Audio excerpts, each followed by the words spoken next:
Okay, so we're going to do a lot with this video, but it is important to note that the majority of this video is going to be really talking about translations, shifting left, right, up, or down. However, it is important to talk about how, what the greatest success you would pull out of this video, and that's if we understood parent functions. And we've already done that, right? We've already established, wrote down the notes for what a parent function were. We had 10 parent functions we talked about. We understood their domain, their range, how each function behaved. And if we understand that, then we can actually take those graphs and manipulate them. And the manipulations will be the transformation. We're going to start by taking notes that are going to talk about all transformations. So that we can look at a graph and easily decipher, look at a function and easily decipher what its transformations or what the transformations were happening to it and how it applied to multiple functions. We're going to write a function by knowing how far it must shift. And we're going to write a function by looking at a graph that's technically parent function has already been shifted. Okay, so let's start with some linear examples. But before we do that, let's start with the notes that I was talking about in the first bullet. And these are the notes for all transformations. And I've given you a form here that you probably started with in Algebra 2. Matter of fact, I guarantee you started with this form in Algebra 2. So it's the quadratic. And back in the day, we learned probably, right, about what the A, the B, the H, and the K, and what those things did to the parent function. So I'm just trying to remind you here. And let's start with A. So if I know something about A, I can pull three pieces of information out of it. And this is what I know. I know that A has the capability to reflect the function across the x-axis. And that's if it's negative, right? A is less than 0. A is negative. If that was a -3, I'd be like, all right, that quadratic has been reflected across the x-axis. And I also know that if A is greater than 1, right, if that was a 5, it's a vertical stretch by a factor of 5.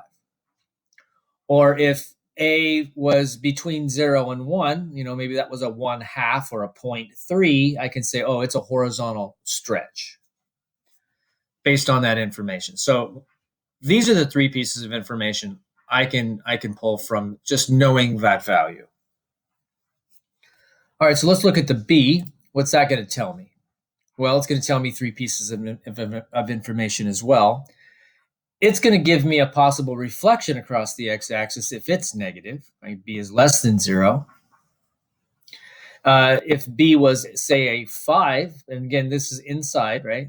So this is inside the parentheses. B is a 5, which would be greater than 1. It would be like, oh, I know that's a horizontal compression. Or if that was, again, a 1/2, where it's falling between 0 and 1, I would know that's a vertical compression.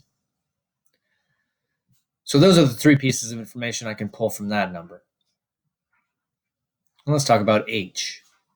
And again, the rest of this video is really going to key off on H and K. Let's talk about H. H is going to give me two things. It's going to tell me I'm going to the right if it's -H. It's actually, this form is actually currently written with -H. So this form is currently going to the right, that distance. But if it was a plus, if this was a plus H, well, I'm going to the left. And that messes some folks up because they think, you see a minus and they think left. Well, remember that subtracting a positive number, this is the same as saying -3. If I had -3 here, I'd be subtracting a +3, which would really be going in the positive direction, which is right. But if this was a plus, it would really be telling me that this is minus a negative, and a negative is going to the left. So it's probably just easier for you to remember that right is -H and left is +H. Let's talk about K. Well, K is going to be my up and down. So it's going to go up if the function is being added to K, or K is being added to the function, rather. And it's going down if I'm subtracting K from the function. And notice that k is on the outside. It's on the outside. It's not inside like this was. So left and right is on the inside. There's your h. And up and down is on the outside. Plus and minus. So up for plus, minus for down. All right, so now let's look at that linear function I had mentioned earlier. And let's just get our head around the way this question is being asked. So it's saying write the translation g of x. And all I'm saying here by writing the translation g of x is that at the very end of this, I'm going to write g of x equaling something, and it will equal the translation of this parent function. So I'm saying that g of x is going to take this function and it's going to be shifting it to the right 3 units. So let's think about what that meant based on the notes we just took. Right 3 units was minus h.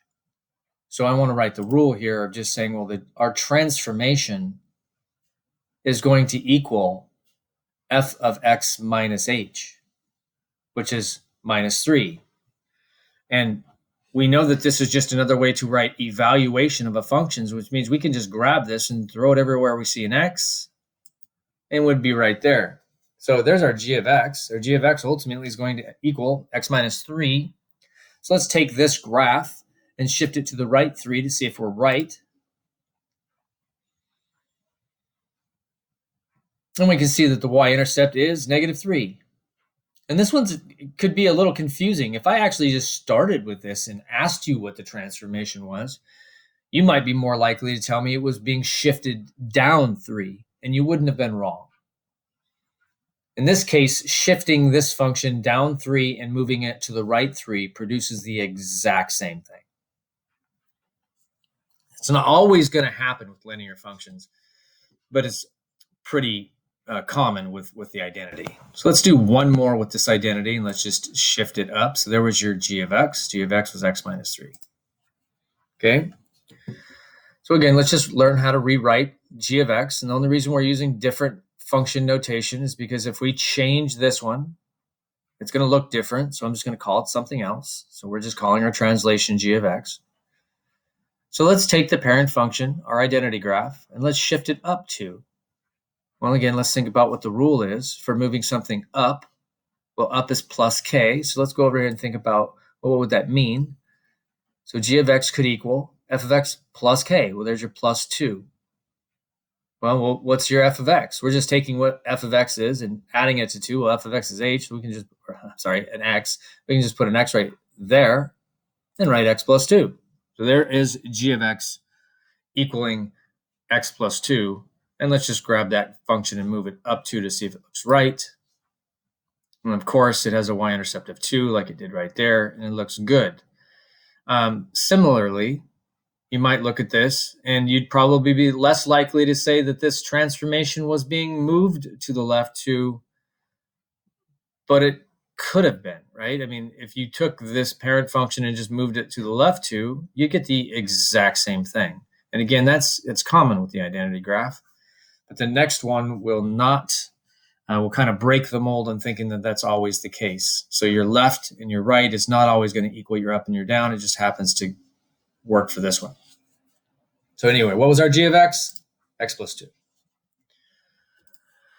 Okay, so this is, we're going to write a translation or a transformation, and we're going to denote it g of x. But in this case, I have a form of mx plus b. So I have a linear equation, and I want to shift this one up 2. So let's think about the rule. So our g of x is going to equal our f of x plus k. Plus k is up 2. And again, well, what's our f of x? Our f of x was 2x plus 1. So if I can grab this information right here and just put it right there, I'll get that. And then if you cleaned this up, you can probably already see that it should be 2x plus 3.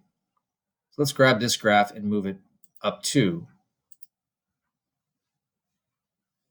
If I move it up 2, it's right there. You can see it is, in fact, having a y-intercept of 3. But notice this graph being moved up 2 was not the same as moving it to the left 2. Like I said, that only worked for the identity graph. All right, so let's start looking at some quadratics. we're going to write the translation g of x for this parent function, the squared parent function, and we want to shift this parent function left 2 units. Again, how are we going to go to the left? Well, left should be plus h. So let's think about how to write that. Our transformation, our g of x, is going to equal f of x plus h, where h was being moved 2 units, so it's x plus 2. And the same thing applies, right? This is left and right, so this is inside the function. So if I grab this and I put it right there, I'm going to get g of x equaling that function. So let's move that to the left, 2 places. So this graph right here is g of x equaling the quantity of x plus 2 squared. And we can look at it and say, well, it's plus h, and that's left h units. So left 2 units. Okay, let's do the same thing, but let's move this one down 4. So again, in the end, we're going to write our g of x equaling, but let's take our parent function and shift it down 4, and let's think about how we would write that. And down is minus k. So in this case, we're going to write f of x minus 4. And what is our f of x? Well, it's x squared. So if I took that information and put it right there, I can write g of x is now equal to x squared minus 4. And let's shift this down 4 units. And of course, you can see it does, in fact, have a y-intercept of negative 4, like this one does. And there's our g of x. All right, now let's apply a couple translations. So in this case, I'm going to write the g of x. Again, same parent function, x squared. But now I want to shift it to the right 2 and up 2. So this one needs to come over 2 and then up 2. So let's think about how we'd write that rule. Starting off by thinking about right 2 units minus 2 units. There's your minus h. And then up 2, there's your plus k plus 2. So left and right is thrown inside the function. Here, the plus 2 is on the end. There's your g of x. So this quadratic equation is an explanation of the parent function being moved to the right 2 and up 2. So this graph is right there.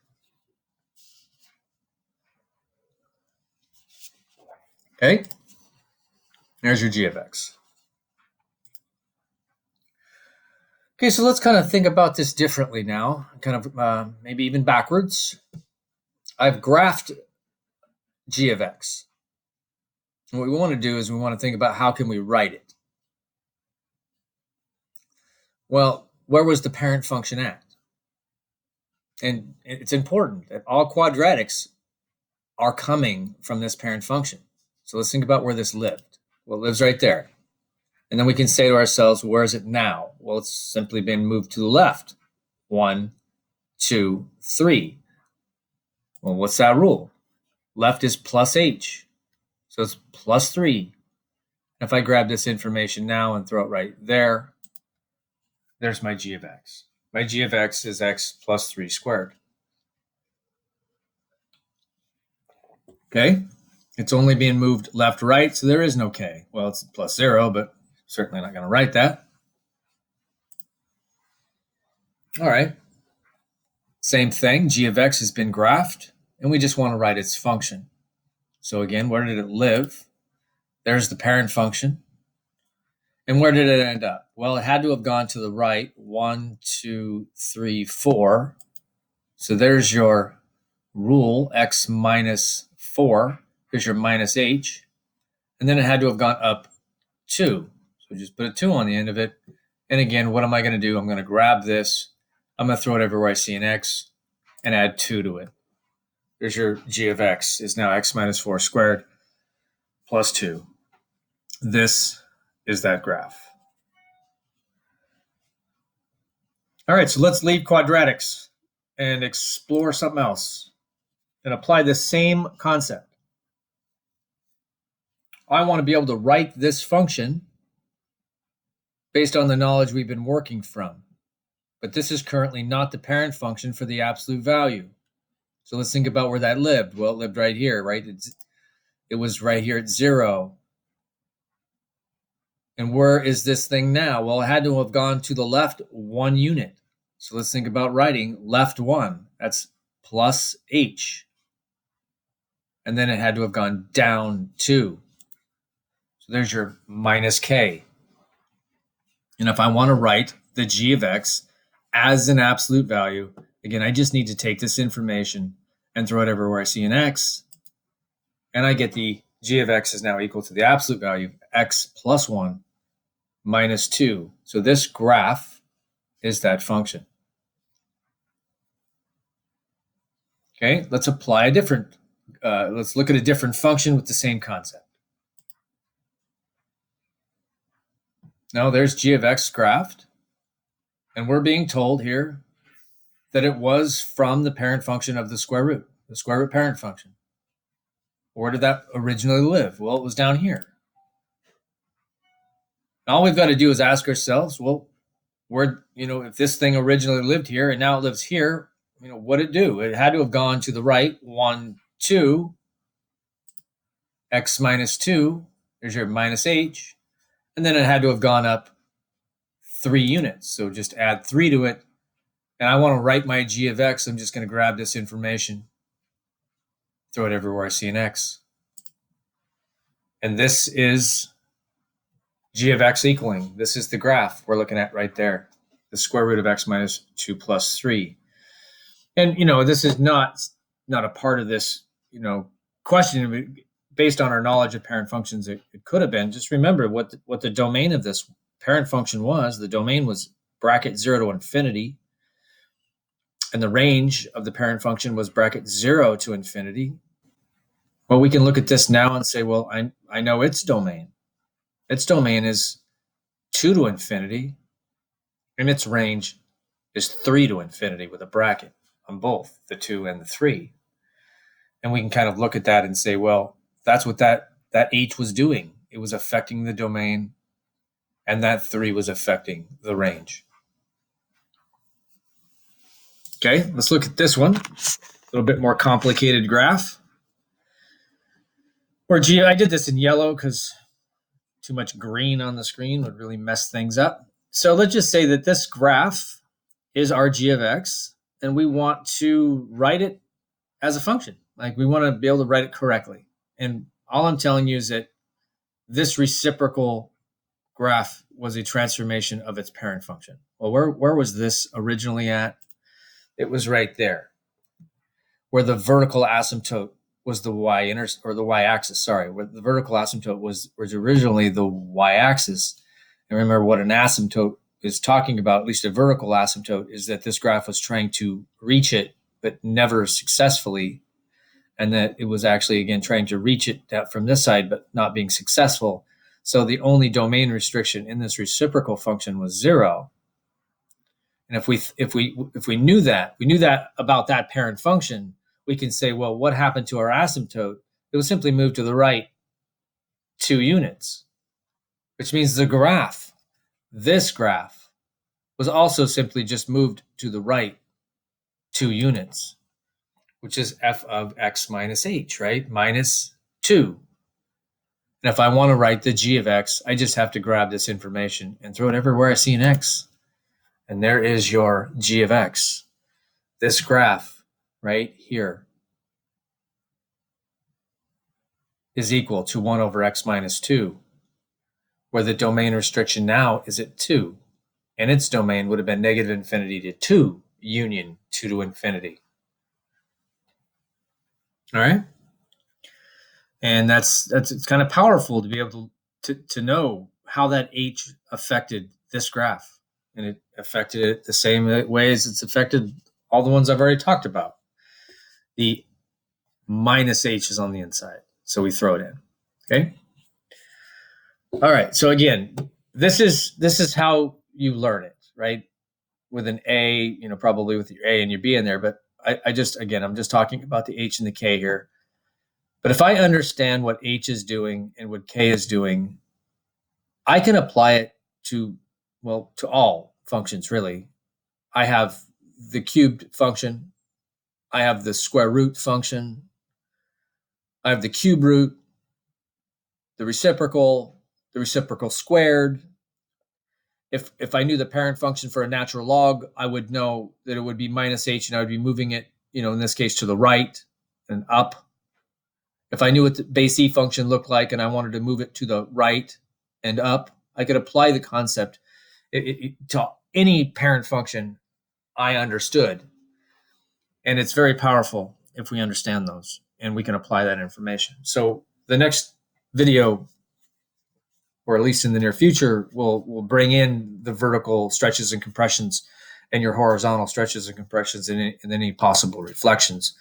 But right now, we're just keying off on movement to the right, left, up, down, and then how that rule could be applied to just multiple concepts. Okay, well done.